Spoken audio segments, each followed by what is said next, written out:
Bonjour à toutes et à tous et merci à vous d'être fidèles à Wake Up. On est très heureux de vous retrouver encore ce matin. Dieu nous fait la grâce de voir ce jour nouveau et c'est certain qu'il renouvelle ses bontés, ses compassions et nous allons expérimenter encore sa fidélité et sa grâce. Pasteur Doubi, shalom. Shalom, Daniel. Vous allez bien? Dieu au contrôle de toutes choses. Gloire à Jésus-Christ. Josué Jova, bonjour. On va bien ce matin? Ça va, Dieu fait grâce. Dieu est fidèle. Touré Kouda, bonjour. Bonjour. On va bien? Bonjour, amis de Wake Up. Les wake-uppers, les wake-uppeuses. Hein. Exactement. Je les salue tout le temps. Docteur Yaongetia, shalom. Shalom, Daniel. Vous allez bien? Oui, bien, par la Gloire grâce de à Dieu. Jésus-Christ. Bien répondre aux questions de nos enfants. C'est ça le sujet que vous abordez Oui, aujourd'hui. bien répondre aux questions de nos enfants. Pas seulement répondre, mais bien répondre. Bien répondre. Parce que si vous répondez, la réponse n'est pas bonne ou n'est pas bien. Parce qu'on a souvent peur des questions Les enfants. C'est Ouais. de ça qu'il sera question. Ah, ils ont des questions parfois aussi Très complexe. très complexes et délicates. On va essayer Ouais. de les énumérer, peut-être on vous les posera. Vous nous direz comment répondre à de telles questions. Touré Kouda avec toi. Oui, aujourd'hui, Agnès, j'ai préparé pour nos amis de Wake Up 3 astuces qui vont nous permettre d'avoir des frigos neufs, ou du moins qui ont l'air neufs. L'apparence du neuf. Voilà. Sans dépenser beaucoup Sans d'argent, bien dépenser, sûr. hein, avec Touré Kouda, la vie est facile. Avec Josué Dioba, on voyage un tout petit peu. Culture actuelle, les saviez-vous? Culture actuelle, aujourd'hui, on va parler littérature. J'ai 2 ouvrages à vous proposer. Le premier ouvrage est Pour une église en feu. Wow. Pour une église en feu, donc il y a la notion de réveil. Et le second ouvrage est Pourquoi tant de divisions dans l'église? Pourquoi tant de divisions? Et dans le Saviez-vous, on va parler de sport où 5 chrétiens américains refusent de porter les couleurs LGBT. Oh, ça c'est intéressant.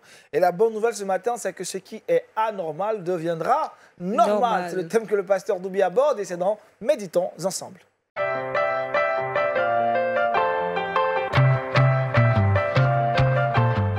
Pasteur Doubi, Voilà, effectivement, nous allons aborder ce thème. Ce qui est anormal deviendra normal par le nom de notre Seigneur Jésus-Christ. amen, amen. Donc, il est bien d'ajouter cela par le nom de notre Seigneur Jésus-Christ. Alors, toujours, nous nous appuyons sur un passage pour pouvoir étayer ce thème. Donc, nous allons lire 1 Samuel chapitre 17, à partir du verset 1. Les Philistins réunirent leurs armées pour faire la guerre et ils se rassemblèrent à Soko, qui appartient à Juda. Ils campèrent entre Soko et Azekah, à Éphèse d'Ammin. Saül et les hommes d'Israël se rassemblèrent aussi. Ils campèrent dans la vallée des Térébins et ils se mirent en ordre de bataille contre les Philistins. Les Philistins étaient vers la montagne d'un côté et Israël était vers la montagne de l'autre côté. La vallée les séparait. Un homme sortit alors du camp des Philistins et s'avança entre les deux armées et se nommait Goliath. Il était de Gath et il avait une taille de 6 coudées et un empan. Sur sa tête était un casque d'airain et il portait une cuirasse à écailles du poids de 5000 cycles d'airain. Il avait aux jambes une armure d'airain et un javelot d'airain entre les épaules. Et le bois de sa lance était comme une anse souple de tisserand. Et la lance pesait 600 cycles de fer. Celui qui portait son bouclier marchait devant lui. Je vais au verset 10. Le Philistin dit encore, je jette en ce jour un défi à l'armée d'Israël. Donnez-moi un homme et nous nous battrons ensemble. Saül et tout Israël entendirent ces paroles du Philistin. Il fut effrayé et saisi d'une grande crainte. Le verset 16, le Philistin s'avançait matin et soir et il se présenta pendant 40 jours. Que Dieu bénisse sa parole au nom de Jésus. Amen. En lisant le texte, vous avez vu qu'il y a quelque chose d'anormal. Le peuple d'Israël va livrer bataille contre leur ennemi. Parce que vous savez, le monde dans lequel nous vivons, dès que nous acceptons le Seigneur Jésus, nous aurons pour ennemi le diable, qui est le type des Philistins. Les Israélites livraient bataille contre les Philistins. Et pour eux, ils ont l'Éternel des armées avec eux. Évidemment, ils auront la victoire. Mais la Bible dit, à leur grande surprise, un homme grand de taille sort du peuple ennemi et se présente devant le peuple d'Israël. la Bible décrit la taille et tout ce que cet homme avait comme instrument de guerre. Cela est décrit dans le passage de 1 Samuel chapitre 17 que vous pouvez lire. Mais ce que je voudrais qu'on sache, et ce sur lequel je vais attirer votre attention, c'est surtout le défi que va lancer ce géant, cet ennemi, contre les enfants de Dieu. Il dira ceci: je jette en ce jour un défi à l'armée d'Israël. Donnez-moi un homme, un seul. Et nous battrons ensemble. Saül et tout Israël entendit ces paroles. Et il fut effrayé et saisi d'une grande crainte. Voici un ennemi qui lance un défi aux enfants de Dieu. Et à cette époque, Saül, qui était le roi, avait mené des combats et grâce à l'Éternel, il avait remporté de grandes victoires. Il n'avait jamais perdu de combat. Ce jour, quand le géant Goliath a lancé le défi, tout le monde s'attendait à ce que Saül relève le défi. Mais grande fut leur surprise quand Saül lui-même a été saisi. Il fut saisi de crainte et n'a pas pu relever le défi. Et ce qui est étonnant, c'est qu'au verset 16, il est dit: le Philistin s'avançait matin et soir, et il se présenta pendant 40 jours. Matin et soir, le peuple d'Israël était l'objet de railleries, de moqueries, de toutes sortes d'injures. Et cela, le Philistin, ce géant Goliath, le faisait matin et soir, comme si c'était un comprimé qu'il fallait prendre le matin et le soir pour calmer sa douleur. Vous savez, cela s'est passé pendant 40 jours que Israël recevait des injures d'un ennemi. Cela est anormal. Que des enfants d'Israël acceptent des injures, acceptent l'humiliation. Personne ne pouvait se lever pour aller défier, pour relever le défi. Tous étaient pétris de peur. Ils étaient paralysés. Pendant un mois, 10 jours, injuriés.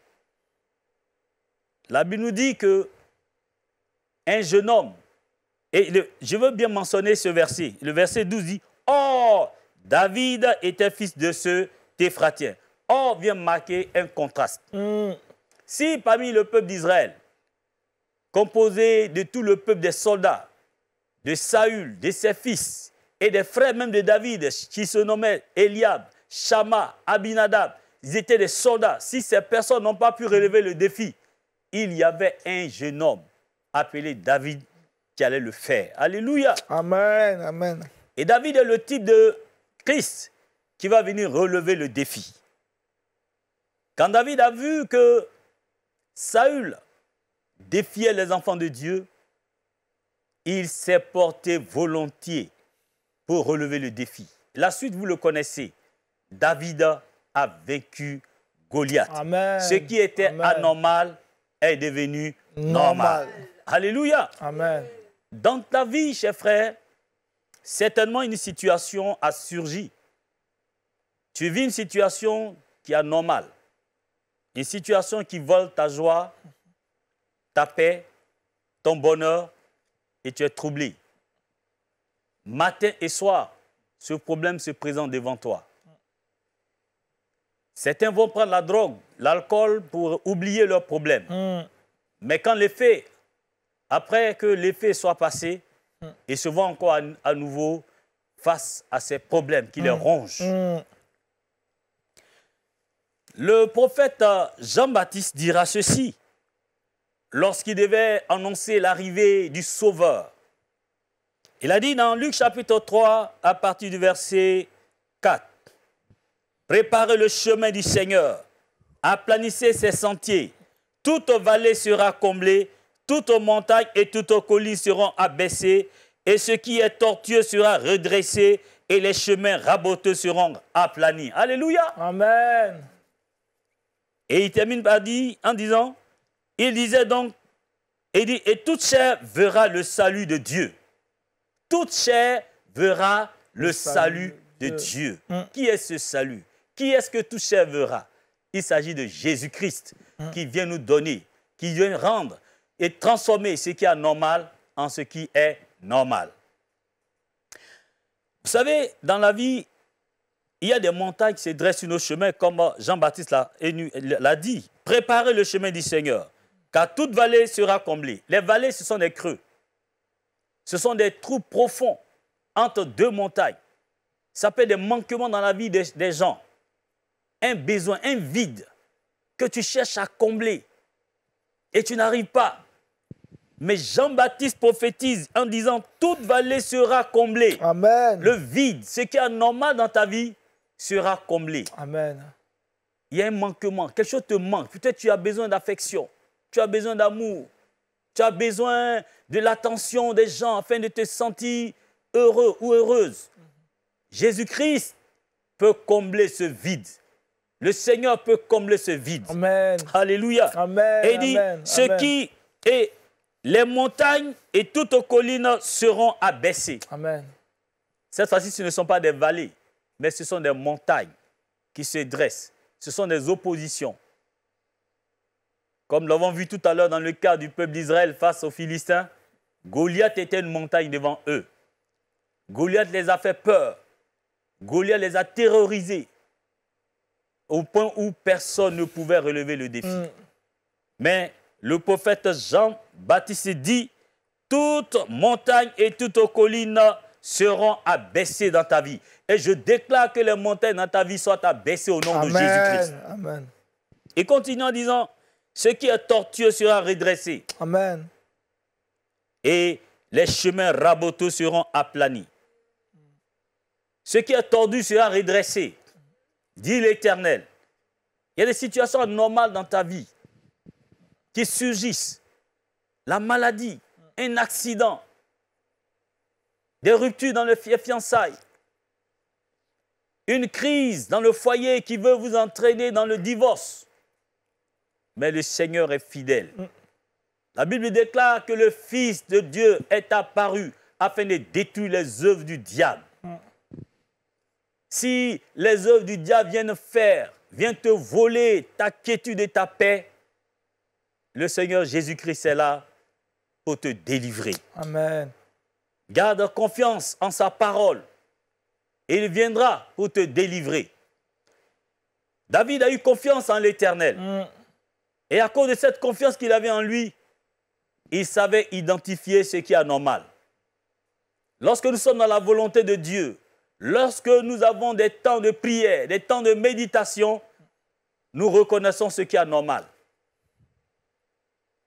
Le peuple d'Israël a vu que les injures que leur lançait Goliath étaient anormales, mais ils ont accepté, ils se sont soumis, ils se sont habitués.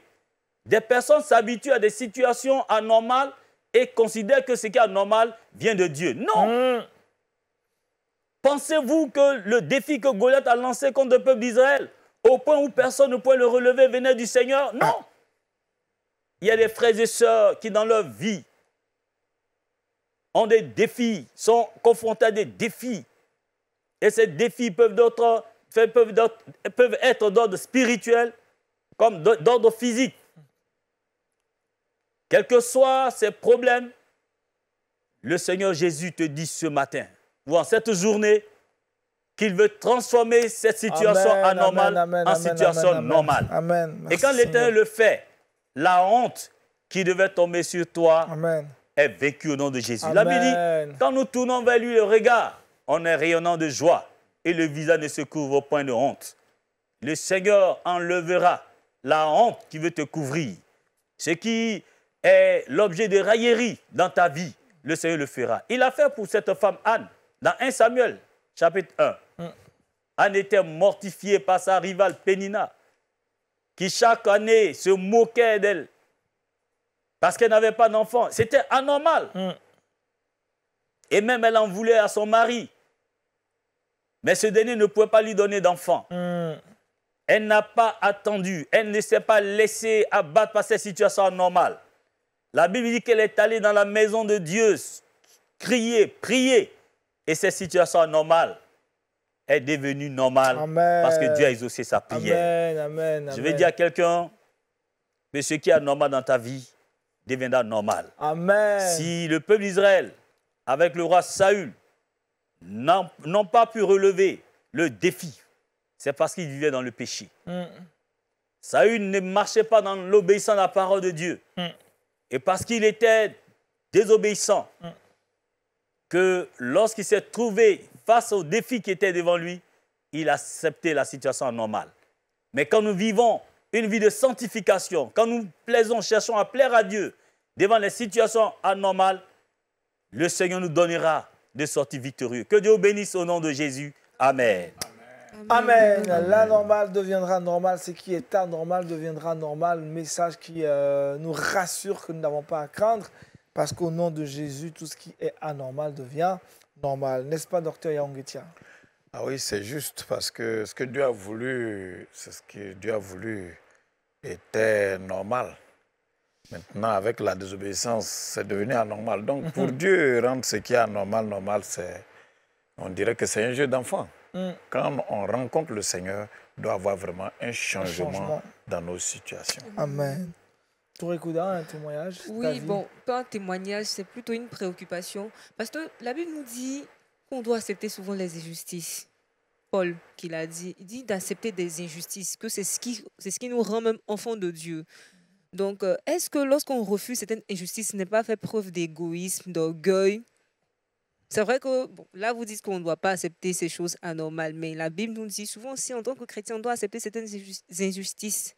Donc, qu'est-ce que vous pouvez répondre à cela? Injustice, merci bien, ma soeur. Cette injustice dont parle la Bible, ce passage s'adressait aux frères qui certainement subissaient des injustices de la part de leurs frères et qui étaient un peu blessés et qui n'arrivaient pas à pardonner, qui voulaient se venger. Donc, je crois que l'apôtre Paul donnait des conseils en leur disant de supporter cette injustice. Hein, c'est de patienter, d'accepter, parce que la récompense qu'ils auront est plus grande. Hein, en marchant dans l'espérance, en pensant à la gloire qui t'attend, cette gloire ne peut être comparée à des petites injustices que tu as, qui sont d'une courte durée. Donc, en faisant cette comparaison, tu peux accepter, tu peux patienter, tu peux pardonner. C'est dans ce sens-là que l'apôtre Paul voulait dire. Je vois, je comprends. José Djoba. Pasteur, j'ai une question. Pourquoi très souvent les chrétiens n'arrivent pas à passer de ce qui est anormal à normal? Pourquoi très souvent ils sont dans l'église, ils vont à l'église, c'est vrai, ils ont accepté le Seigneur Jésus-Christ, mais on voit que toujours dans leur vie, il y a des situations qui ne tournent pas rond. Et si nous constatons que dans la vie des chrétiens, des gens convertis, des choses anormales deviennent toujours anormales, c'est quand même étonnant. S'il s'agit de leur caractère, d'une vie qui ne glorifie pas Dieu, c'est que leur conversion n'est pas totale, n'est pas vraie. Parce que la vie, si nous sommes en Christ, nous sommes une nouvelle créature et les choses anciennes sont passées. Donc, ces personnes doivent laisser l'Esprit de Dieu transformer leur caractère pour qu'elles deviennent normales. Voilà, ça c'est un premier point. Mais s'il s'agit, par exemple, des situations de maladie, le Seigneur est souverain, il peut guérir. Mais si il considère que cette maladie peut te préserver ta foi, il permettra que tu vives avec jusqu'à la mort, comme il a fait à l'apôtre Paul, qui a prié 3 fois, qui a cherché Dieu. Et le Seigneur lui a dit, ma grâce te suffit. Et l'apôtre Paul a reconnu que cela était de la volonté de Dieu afin qu'il ne soit pas orgueilleux. Parce qu'il avait vu la gloire de Dieu et pour ne pas tomber dans l'orgueil, pour être disqualifié, le Seigneur a permis ce mal, que ce mal s'attache à lui. Donc, cette situation anormale est restée sur sa vie. Donc ça, c'est des cas exceptionnels. Merci, Pasteur Doubi. Ce qui est anormal devient normal. Vous allez prier pour nous ce matin, que Dieu nous aide à ne pas accepter tout ce qui est anormal dans notre vie, à nous relever, disons, dans la prière, pour briser tout ce qui est anormal, de telle sorte que Dieu fasse le miracle, que tout devienne normal. Nous bénissons ton nom, notre Dieu, parce que tu es celui qui nous aide afin de sortir des situations anormales. Les montagnes seront aplanies, les vallées seront comblées, et les chemins tortueux seront redressés. Amen. Tu es fidèle et ta parole est puissante pour nous donner de pouvoir marcher dans la victoire. Seigneur, je veux prier pour mes frères et sœurs qui, à cause du péché, ont une conscience aujourd'hui souillée et qui acceptent, Seigneur, l'ennemi se moquer d'eux, qui acceptent des choses bizarres arriver dans leur vie, Seigneur, qui souffrent dans leur chair. Je te prie, ô Seigneur, relève-les et pardonne-leur par ton sang puissant. Le sang de Jésus, afin qu'ils soient purifiés, pour que leur conscience soit libérée, afin d'identifier dans leur vie des choses anormales, qui les retardent dans leur vie, dans leur bénédiction. Ils sont bloqués et ils ne prennent pas conscience des empêchements, des choses, des œuvres de Satan, ces démons. Je prie qu'ils se réveillent et qu'ils leur relèvent le défi au nom de Jésus, comme David qui a permis que le défi lancé par Goliath, Seigneur, soit vaincu au nom de Jésus. Donne à tes serviteurs, à tes servantes, de relever les défis, de pouvoir passer d'une situation anormale en situation normale avec Jésus-Christ, car tu es capable de faire toutes choses, car rien n'est impossible à toi. Au nom de Jésus, j'ai prié. Amen. Amen. Merci, Pasteur Doubi. Ce qui est anormal deviendra normal. C'est la bonne nouvelle que vous devrez garder à l'esprit tout le long de cette journée. Croyez-moi, vous allez l'expérimenter. Parlons maintenant de culture chrétienne avec Josué Djoba dans Culture Actu.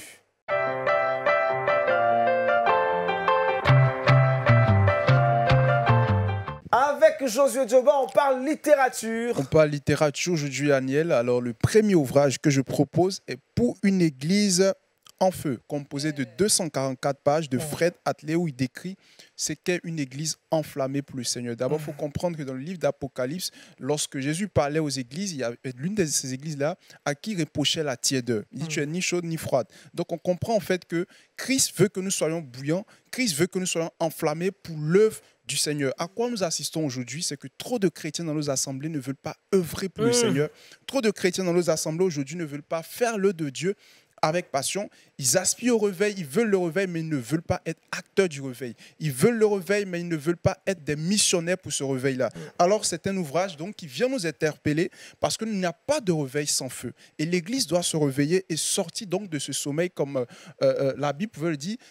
Toi qui dors, réveille-toi d'entre les morts. Pour dire quoi? Pour dire que nous devons sortir de notre zone de confort et commencer à œuvrer pour le réveil, pour que les églises vraiment puissent gagner des âmes. Alors, c'est un ouvrage qui interpelle le chrétien et l'emmène donc à démontrer et à vivre Christ. D'où la question, pourquoi se contenter d'une église médiocre là où nous avons un Dieu qui est enflammé et qui nous enflamme dans sa présence?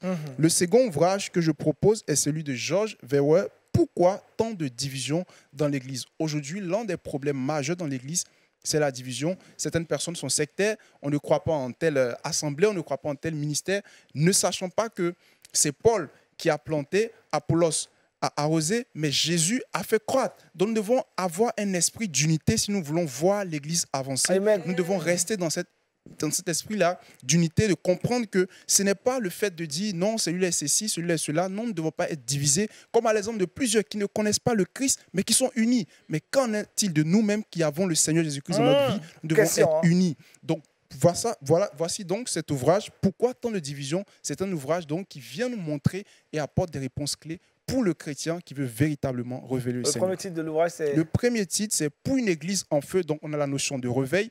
Et le second ouvrage, pourquoi tant de divisions dans l'Église? Et on retrouve un Josué en feu, là. Franchement, en feu ce matin.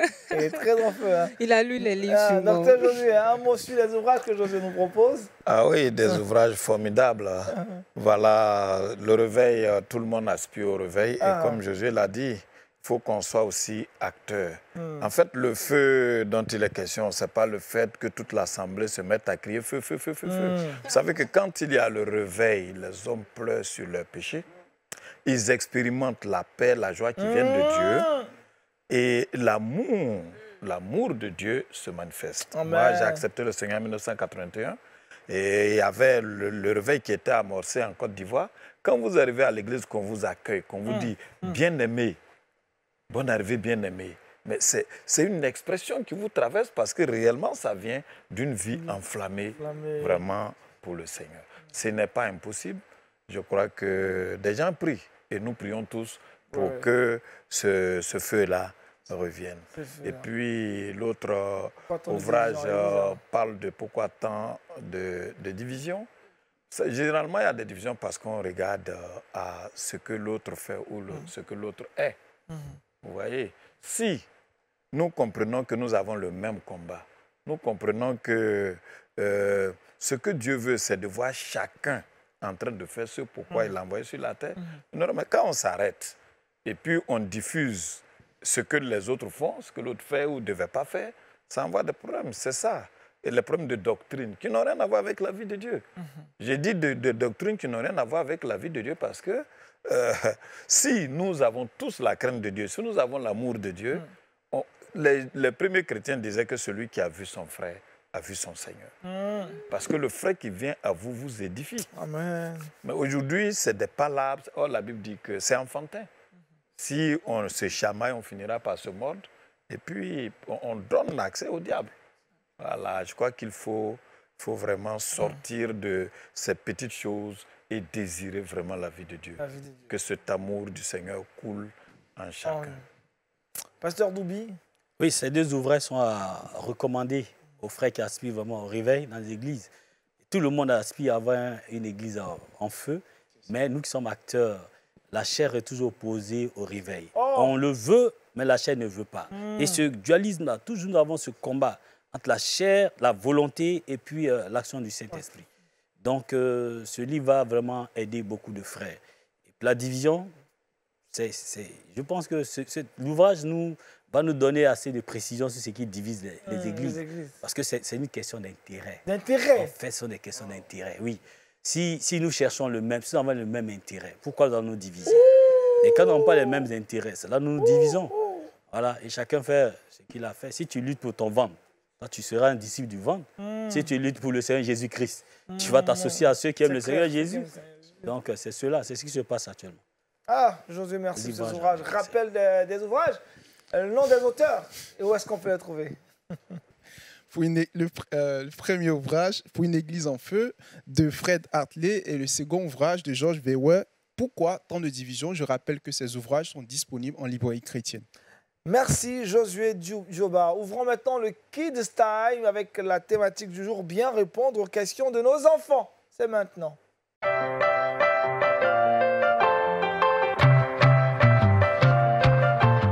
Avec le docteur Yaoung Etia, conseiller conjugal, mais aussi conseiller de famille, nous parlons donc des questions liées aux enfants. Dites-nous, docteur, pourquoi bien répondre aux questions de nos enfants et comment bien répondre? Ah oui, il est vraiment nécessaire de bien répondre aux questions de nos enfants. Et une des peurs qui anime les parents, ce sont les questions des enfants. Alors que l'être humain est fait de questions. Vous voyez, Dieu crée l'homme, voilà, il est nu et sans outils. Et Dieu dit de cultiver la terre. Dieu dit de dominer sur toutes choses. Et ce qui est sur la terre, dans les airs et, on va dire, dans la mer. Et même ajouter sous la mer. Il faut se poser des questions pour savoir cultiver, ça veut dire quoi? Garder, ça veut dire quoi? Dominer, ça veut dire quoi? L'homme est fait de questions. Et ça plaît à Dieu. Ce n'est pas toujours que la curiosité, oui, c'est avec la chute, on dit maintenant la curiosité est un vilain défaut. L'homme doit être curieux, l'homme doit poser. Dieu aime qu'on lui pose des questions. Et quand on pose des questions à Dieu, il nous donne des réponses. Amen. Mais l'être humain qui n'est plus dans la voie de Dieu a peur des questions et surtout des questions des enfants. Et généralement, ce qui fait mal, c'est que on donne des réponses qui ne sont pas justes. Vous voyez, on donne des appellations, des choses qui ne sont pas justes. Et donc, c'est un problème. Mais quand nous voyons, par exemple, dans le livre d'Exode, Exode 13, 14, voilà, après la traversée aussi du Jourdain, Dieu a dit de prendre des éléments, de les disposer. Parce que demain, des enfants qui n'étaient pas là, qui n'ont pas participé à cette grâce divine, poseront la question de savoir ce que ça veut dire. Dans Deutéronome aussi 6, 20, il en a aussi parlé. Lorsque ton fils te demandera un jour que signifient ces préceptes, ces lois et ces ordonnances que l'Éternel, notre Dieu, nous a prescrit, voilà comment il faut répondre. Et pour nous qui travaillons avec les parents et les enfants, on se rend compte que vraiment c'est compliqué. Les enfants, généralement, quand ils posent une question, c'est qu'ils ont leur propre réponse. Réponse, c'est ça. Et donc nous disons aux parents que vous n'avez pas à avoir peur des questions que vos enfants vous posent. Il suffit de demander à l'enfant ce qu'il sait de la question qu'il pose. Ça, c'est la chose la plus simple. Il pose une question, on lui demande quelle est sa réponse. Il va vous donner naïvement sa réponse. Il y a vraiment des questions auxquelles les enfants n'ont pas de réponse. Et là, s'il n'en a pas, il le fera savoir, on le saura, et puis bon, ben voilà. Et il faut répondre à cette question. Nous avons dit bien répondre, comme je le disais tantôt, c'est que souvent, on ne répond pas bien à la question. Je vais prendre juste peut-être un exemple, peut-être un deuxième CD là-dessus. Une jeune fille qui entre dans la puberté demande à sa maman comment les enfants viennent au monde. Mais celle-là, elle est entrée dans la puberté, mais généralement, c'est entre 2 ans et demi, 3 ans que les enfants posent des questions comme ça. Comment on vient au monde voilà. Comme cet enfant qui disait à sa maman, nous, on est en famille ici, on n'a pas de cousin, on n'a pas de cousine. Maman, il n'y a pas un marché sur lequel on peut payer. Et tu peux m'acheter une cousine ou bien un cousin. Bon, pour nous, on peut en rire, mais c'est une préoccupation pour l'enfant. Imaginez comment il a souffert, combien de fois il a souffert avant de poser la question. Donc, cette jeune fille dans la puberté demande à sa maman comment les enfants viennent au monde. Elle dit non, on ouvre le bas-ventre et puis on les enlève. Alors que déjà, elle a fait des leçons où on a parlé de ces choses. C'est une voie par laquelle un enfant vient au monde. Mais est-ce que c'est la seule voie? Bon, quelle honte y a-t-il à dire à sa jeune fille ou à son même jeune garçon comment les enfants viennent au monde? Pourquoi on a jeté un drap si épais sur surtout, je vais dire, la sexualité? C'est la première chose que Dieu a bénie. Dieu l'a béni et Dieu dit, soyez féconds, mais ce n'est pas avec des coups de tête ou des coups de poing, mais avec des coups de pied. Et quand un enfant vient au monde, la première question qu'on pose, c'est quoi? De quel sexe est-il? Mais quand un enfant vient au monde sans sexe, oui, à cause de la chute, il y a des enfants qui viennent au monde sans appareil génital. Ça, c'est une anomalie. Il y en a qui viennent avec les deux. Voilà. Et ils sont dans l'abondance. Et puis bon, donc un enfant qui voit sa petite soeur, un garçon qui voit sa petite soeur, une fille qui voit son grand frère ou son petit frère, ils n'ont pas le même sexe, c'est la chose la plus simple. Ça a une explication plus simple. Pourquoi nous avons ce problème des gens aujourd'hui dont on discute et puis les chrétiens disent souvent on tranche, nous on n'est pas d'accord. On a laissé les enfants dans les ténèbres. Mais c'est à partir de quel âge le diable répond aux questions des enfants? Question. Aujourd'hui, les enfants sont informés sur beaucoup de choses, mais pas la bonne information. Or, la personne en qui l'enfant croit en premier, on peut dire même avant de croire en Dieu, c'est en son père et en sa mère. Pour l'enfant, c'est son père qui est le plus fort. C'est sa mère qui est, à moins que vraiment il y ait des choses trop flagrantes. Donc, l'enfant qui vient au monde a besoin de savoir pourquoi. Si on lui dit que le soleil se lève à l'est et se couche à l'ouest, bon, il faut qu'on lui donne des explications. Tout ce que l'enfant veut savoir, c'est avoir une réponse. On a un exemple qu'un de nos amis nous a donné il n'y a pas trop longtemps dans un séminaire sur cette question. Et il a sa petite fille de 3 ans, 2 ans et demi, 3 ans, qui a l'habitude de sauter sur lui quand il arrive du travail et puis s'asseoir sur ses pieds. Et un jour, l'enfant dit, mais papa, quand je m'assois sur toi, là, qu'est-ce que je ressens? C'est sur quoi je m'assois là? Ça, c'est une question pertinente. Daniel, qu'aurais-tu répondu? Alors, mais l'enfant... C'est maintenant Daniel a compris la question. L'enfant a mis du temps avant de poser cette question parce que ce n'est pas la première fois. Elle est habituée à s'asseoir là. Et elle a sa réponse My God. à la question. Alors, le père qui avait déjà participé à un programme dans lequel aussi on avait parlé de ça, c'est après qu'il a rendu le témoignage. Et il a dit à sa fille, c'est mon kiki. Et la petite fille se lève d'un bond et puis en marchant, elle dit, papa, je savais. Oh, il a bien fait. Imaginez si le père avait dit que c'est le bout de ma ceinture. Elle pourrait dire c'est faux ou elle pourrait ne rien dire. Traiter son père, l'image qu'elle avait de son père allait changer. Et donc, il y a beaucoup de sujets comme ça, mais c'est surtout sur le problème de la sexualité. Vous voyez, dans l'éducation, on pouvait venir avec cette image. Voilà. Je ne sais pas si vous avez déjà vu, mais on a fait des petits garçons et puis des petites filles. Il y a toutes les parties du corps, sauf l'appareil génital. Je ne sais pas si vous avez déjà vu ça. Et puis, généralement, même à la maison, quand l'enfant commence à parler, on dit, où sont tes oreilles? où est ton nez, mais on ne lui demande jamais où est ton sexe. Mais vous ne voyez pas qu'il y a une grande question qui se pose à l'enfant. Pourquoi demain, en grandissant, il ne voudra pas être une fillette si c'est un gars? On ne lui a pas expliqué ces choses.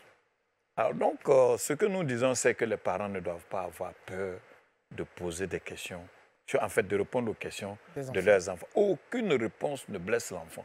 Aucune réponse ne blesse l'enfant. Aucune vraie réponse. Mais il y a de fausses réponses. Vous voyez, par exemple, au niveau de ce dont nous sommes en train de parler, de la sexualité, on a relevé une vingtaine de noms que les hommes ont donnés à l'appareil génital de garçon ou de l'homme et à l'appareil génital de la fille ou de la femme. Mais ces noms qui sont donnés là créent plus de problèmes que si on donnait les simples noms scientifiques. Oh. Alors, peut-être qu'un jour, on fera l'exercice. Comment on appelle... et c'est parce que les gens ont l'habitude de dire kiki par rapport à l'âge des enfants que le papa a dit ça. C'est bon, hein, dit kiki, c'est bon. Voilà. Mais l'enfant, s'il a appris déjà le nom de l'appareil génital de l'homme, vous voyez, aujourd'hui, il y a des jeux d'enfants. Ce n'est plus avec les poupées que les enfants jouent. Hein. C'est avec leur sexe. Le premier jouet de l'enfant, même quand il vient au monde, on dit il est au niveau buccal, n'est-ce pas? Voilà, souvent, il y a des bébés même dans le sein maternel qui ont le pouce dans la bouche. Dans la bouche. Voilà. Donc, l'enfant, il est au niveau buccal, après au niveau anal, mais s'il n'y a pas d'évolution par rapport à tout ce qui est question sur le sexe, les enfants reçoivent les réponses dehors. Une jeune fille à qui sa maman n'a jamais parlé de menstrues, et puis une amie lui explique qui est sa vraie mère. Son amie. Alors, un garçon à qui le père n'a jamais parlé d'érection, n'a jamais parlé d'éjaculation. Et puis, un ami lui explique ça dehors. Et ce n'est pas toujours de la bonne manière que nos enfants reçoivent ces informations. C'est pourquoi nous encourageons les parents à apprendre à bien répondre aux questions de leurs enfants. L'enfant a une question au père. Oui, le père est prêt. Docteur, je veux savoir, est-ce qu'il est normal pour des enfants de regarder la télé avec les parents là où il y a des scènes érotiques, bon, un peu, voilà. Oui, dans notre méditation, on a vu que ce qui est anormal devient normal, mais malheureusement, ce qui est normal devient anormal. Qui paye la télévision? L'enfant qui vient au monde n'exige rien. Il n'exige pas de portable, il n'exige pas de télévision. C'est nous qui le nourrissons à ça. Nous, on a 4 filles et un fils sourd-muet qu'on a adopté. On a appris à nos enfants ces choses-là. Il y a des choses que les enfants peuvent regarder. Mais quand vous êtes dans le salon, que les gens s'embrassent à la télévision, père et mère, frères et sœurs, comment vous vous sentez? Et vous arrivez dans les familles chrétiennes. Ce sont les petits, les nouveaux-nés qui ont la télécommande. Et généralement, c'est sur quoi? On ne va pas citer des noms ici. Voilà. Mais c'est ça. Et il y a un président français qui disait qu'il y avait les orphelins de 16 heures. C'est-à-dire les parents sont au boulot et quand les enfants arrivent, c'est la télévision qui est allumée pour ne pas qu'ils aillent chez le voisin, pour ne pas qu'ils bougent. Or, les messages qui sont donnés, c'est pour atteindre un but. Que ce soit la violence, que ce soit des pratiques sexuelles. Aujourd'hui, les petits-enfants savent comment se stimuler. Ils connaissent tout ça. Donc, voici un peu ce problème de télévision, que ce soit les portables, les réseaux sociaux, c'est nous qui exposons nos enfants à ces choses, et souvent sans explication. Il y a un mode d'emploi pour tout. Voilà. Docteur, rapidement ta question. Oui, rapidement une question. Docteur, quelle est la limite entre bien informer et faire preuve de pudeur? En fait, il y a beaucoup de fausses pudeurs chez les chrétiens. Il y a beaucoup de fausses pudeurs. Un enfant généralement, dans la maison, il y a déjà les 2 sexes qui sont présents. Pour ne pas dire, même si un enfant vient, on ne va pas dire 3. Si c'est une fille, il y a le sexe féminin qui est là, 2 sexes féminins qui sont là, et puis chose. Mais c'est en un. Ce que je veux dire, c'est que derrière la pudeur, c'est plutôt une fausse pudeur. Il y a des choses sur lesquelles il faut informer les enfants clairement. Voilà. Et bien, si on est derrière, la spiritualité exige qu'on dise à l'enfant ce que le monde est. Que le diable agit. Voilà. Comment l'enfant doit savoir que son corps appartient à Dieu? Ce n'est pas quand l'enfant rentre dans la puberté. C'est dans l'enfance qu'on sème. La semence, c'est dans l'enfance. Dans l'adolescence, l'enfant a entendu trop de choses, déjà vu trop de choses de ses amis, de dehors, et même par suggestion. L'enfant peut ne même pas regarder la télévision, mais il y a des suggestions qui lui sont faites. Pourquoi les chrétiens pensent que c'est le jour du mariage à la nuit de noces qu'automatiquement, garçons et filles doivent tout savoir? Voilà. Donc, cette forme, il faut qu'il y ait une vraie pudeur. La pudeur, la vraie pudeur, il ne faut pas te déshabiller devant ton enfant d'un certain âge et autres. Ne faites pas l'amour devant ses enfants et tout ça. Mais pour répondre aux questions de l'enfant, qu'est-ce qui est pudeur? Le sexe masculin est-il sale? Le sexe féminin est-il sale? La première bénédiction de Dieu, n'est-ce pas, sur ces choses? Ah voilà. Donc, il faut qu'on soit affranchi de cette fausse spiritualité, cette fausse pudeur. Amen, amen, amen. Pasteur Doubi, rapidement sur cet exposé du docteur Yao. Dit, en tout cas, je n'ai qu'à le féliciter. Merci bien pour cet exposé. Vous ne le répétez pas aujourd'hui. Hein? Oui, en fait... À bas la fausse pudeur. Voilà. Merci, Pasteur Doubi. Alors, on retrouve, on va courir un peu après le temps et retrouver maintenant Touré Kouda dans le Trickbox.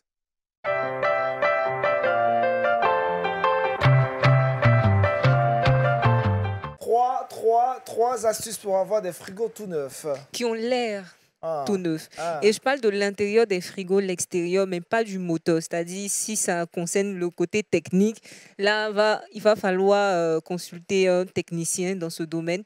Mais lorsque l'intérieur est un peu abîmé, c'est pas très propre, ça ne brille plus, j'ai quelques astuces pour vous afin de leur donner plus d'éclat. Donc, la première astuce, on va utiliser le vinaigre blanc et le citron. Donc, j'en ai déjà parlé ici, on a déjà parlé du vinaigre blanc et du citron. Ils ont de nombreuses vertus. Et dans ce cas-ci, on peut les utiliser avec une éponge douce. Voilà, on va imbiber de ces deux liquides et on va frotter l'intérieur du frigo pendant plusieurs minutes. C'est quelque chose qu'il faut faire 2 fois dans la semaine. C'est vrai que c'est très difficile, c'est un peu pénible comme travail, mais il faut le faire. Prendre le temps de bien frotter l'intérieur du frigo avec ces deux liquides-là et vous verrez qu'au bout d'1 mois, votre frigo sera clean, tout propre. La couleur blanche va revenir, voilà. Je ne dirais pas que ça aura les mêmes vertus que le sang de Jésus-Christ lorsqu'il vient effacer nos péchés, mais ça va laisser quand même de beaux résultats. Deuxième astuce, on va utiliser le bicarbonate de soude avec de l'eau tiède. Ça, c'est pour les taches recalcitrantes. Donc, lorsqu'on garde souvent dans le frigo de la nourriture et que ça dure, ça arrive que cela laisse des taches à l'intérieur du frigo. Donc, prenez du bicarbonate que vous allez ajouter dans de l'eau tiède et vous allez frotter l'intérieur du frigo avec. Vous verrez que les taches vont complètement partir et le blanc sera encore plus éclatant. Et la dernière astuce, c'est pour donner une très, très, très bonne odeur à notre frigo. Une fois qu'on a bien nettoyé, on va achever le travail avec ce qu'on appelle les bouchons de liège. Donc, les bouchons de liège, ce sont les bouchons qu'on retrouve à l'intérieur des bouteilles de champagne, de vin. Vous pouvez prendre 2 ou 3 morceaux que vous allez poser à l'intérieur de votre frigo pendant toute la nuit. Et le matin, il y aura une odeur de fraîcheur, de nouveauté dans votre frigo. Donc, c'est ces astuces-là que j'ai voulu partager avec vous. Simplement. Merci Touré Kouda. Donc avec ça, on aura des réfrigérateurs qui ont l'air tout neuf. L'apparence, ça donne l'impression que c'est neuf, faut pas c'est vieux. Hein? Ah, Touré Kouda. Hein? Mais c'est mieux qu'à acheter, tu vois, souvent, il n'y a pas l'argent pour le moment, donc comment avoir des frigos qui vont durer en plus, voilà. Hein. Josué Djoba avec lui, nous parlons sport dans le Saviez-vous?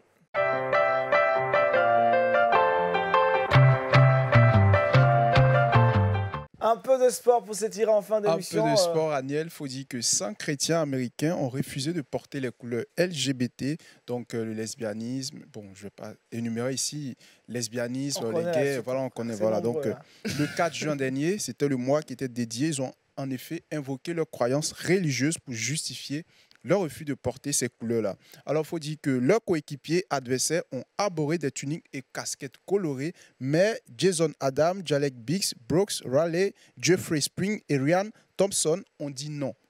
Ils affirment ceci: nous ne voudrions pas encourager cela si nous croyons en Jésus qui nous a poussés à opter pour un style de vie qui s'abstient de ce comportement. Vraiment, c'est un exemple et nous devons les encourager, les féliciter. Dr Ngutia. Ce qui est drôle dans cette affaire, c'est que nous sommes dans la période de... On est dans une époque où on parle de démocratie. Mais on ne sait pas pourquoi ces problèmes se transportent sur le terrain du sport. Et on oblige les gens. Pourquoi on veut obliger les gens? Nous sommes compatissants envers tout le monde, voilà. Mais j'ai dit que c'est compliqué. C'est compliqué. Voilà, qu'on laisse chacun vivre sa conviction. Voilà, sur le terrain, on est là, on fait le sport et on s'en va.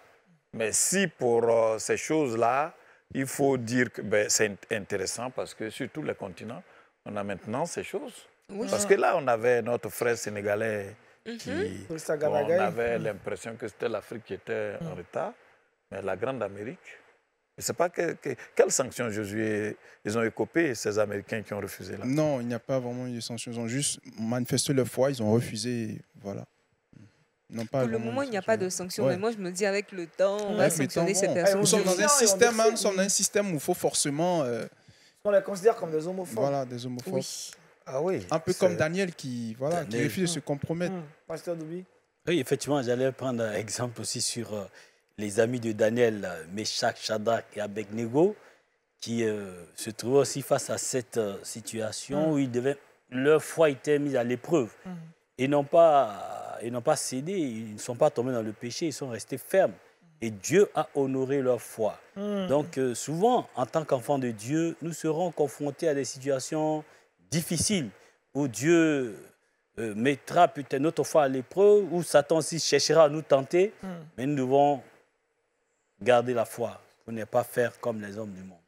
Ne nous conformons pas à ce ciel présent, mais soyez transformés par le renouvellement de notre intelligence. Amen. Je rappelle que c'est 5 joueurs professionnels de baseball du club Tampa Bay Rays. Merci Josué. Le verset boussole Touré-Kouda. Le verset boussole se trouve dans le livre de Luc 3, le verset 5b. Ce qui est tortueux sera redressé et les chemins rabouteux seront aplanis. Juste pour dire que ce qui est anormal deviendra normal au nom de Jésus. Merci au pasteur Doubi François, merci également au docteur Yaongetia, merci à Touré Kouda, à Josué Dioba, à toute l'équipe de production derrière la caméra. Vous avez fait un énorme boulot. Demain, vous serez avec Daniel Kragby. Ne zappez surtout pas. Restez sous lumière du Monde Télévision pour des programmes super édifiants. Bonne journée à toutes et à tous. Shalom chez vous. Au revoir. Au revoir. Au revoir.